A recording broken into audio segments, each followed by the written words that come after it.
We're going to plug it in, and basically we're going to use this as our MIDI keyboard.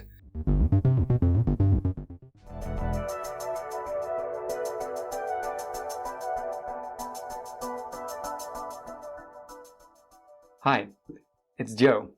Today we're going to do some music. Years ago I made music using a software package called Reason, and recently I checked to see if they would support Linux. I'm now a Linux user and not a Windows user like in the past.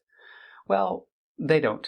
To make matters worse, it's also hard to use Reason on Wine, which is a compatibility framework for running Windows programs on Linux. So I decided to solve that problem, and I call that the Retro Reason Studio 32-bit. And today we're going to make some music with it. I will also put a download link below the video so you can download this VM yourself and experiment with music. Now, of course, it must be said that Reason is a proprietary software package, so it means you have to pay for it. However, there is an old version, version 5, which is by now abandonware. I have bought a license. I think Reason is good software and I support the developers, but I just can't get used to the new version of Reason. So version 5 had everything in it that I need to make music and to be inspired. Now, for everybody, this can be different. Some people have gotten into Ableton. Other people like to use other software like open source software, Ardor, LMMS, and that kind of thing. There's also software packages like Qtractor on Linux. So these are all great pieces of software to use. However, for me, when I use Reason, I can get really creative and it works best for me. So if you want to join the fun, go ahead and download that VM. What you can also do is pass through your USB devices, and basically we're going to use this as our MIDI keyboard for putting in notes and, automating stuff. So let's go. So as you can see, I can simply start it up using a shortcut. The VM boots very fast.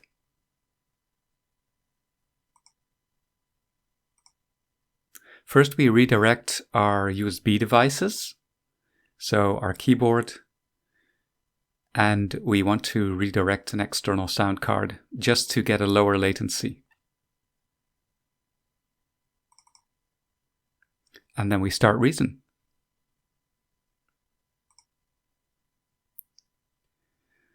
So here you see a preloaded rack. I've already made some things here, put down a combinator with a TB303 emulator, which emulates the venerable TB303 kind of drum machine of the past. So now that we have the combinator connected, we can twiddle the knobs and see that it responds. Now, if we open up the combinator, inside you can see a matrix device, which I programmed to create this kind of bass walk.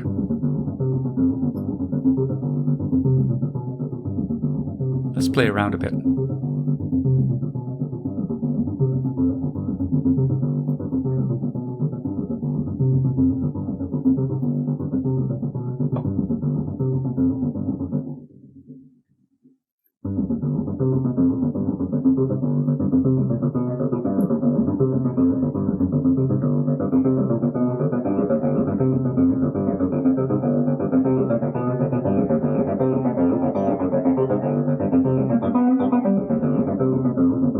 Okay, that sounds nice. So how about adding some drums?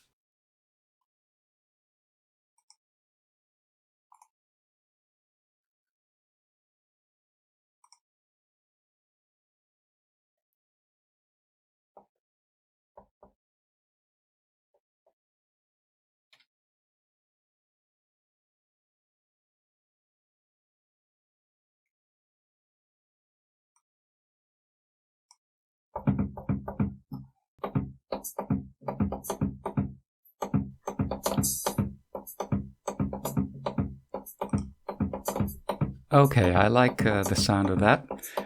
Now we need to record it.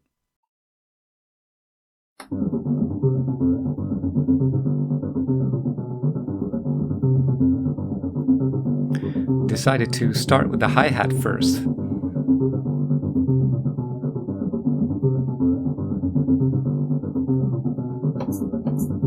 We can layer on the other drums in a moment.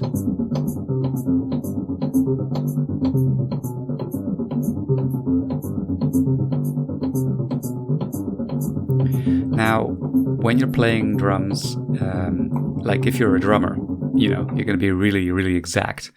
Well, I'm not a drummer, so I need to use a quantization to nudge all the beats a little bit to the right or the left in time so that everything matches and sounds a bit more snappy.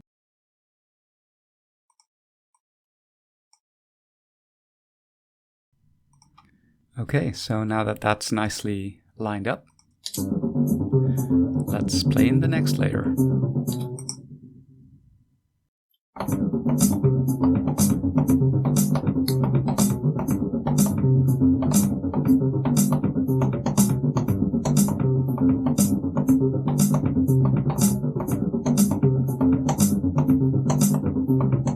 Whoops, a little slip up there. Nothing we can't fix by just getting in there and editing it.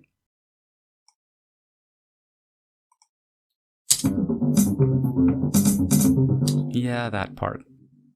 I will quantize the drums, but this time not 100%, because, you know, that makes it sound very static, and we like the natural feel. You know, when you drum things in there, you're putting in some feeling into it, so you want to keep that feeling.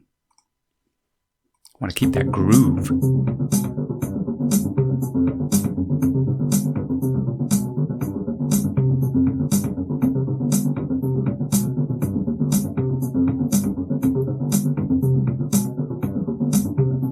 And now for that little oopsie that we want to fix.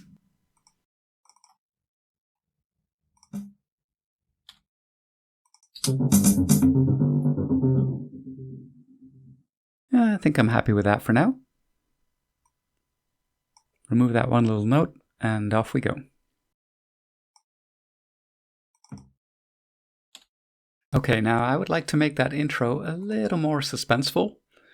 You know, we've just got a pattern running, which we probably need to do something about later on. Because if it's the same pattern all the time, it can get a bit boring. So what I want to do is mute the intro for a moment before introducing the drums. I think that would sound cool.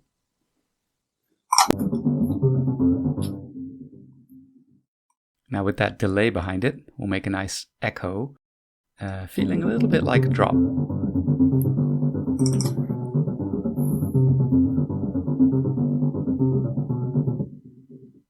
Let's listen to the final result. I'll attach the audio so that you can directly hear it instead of through the speakers.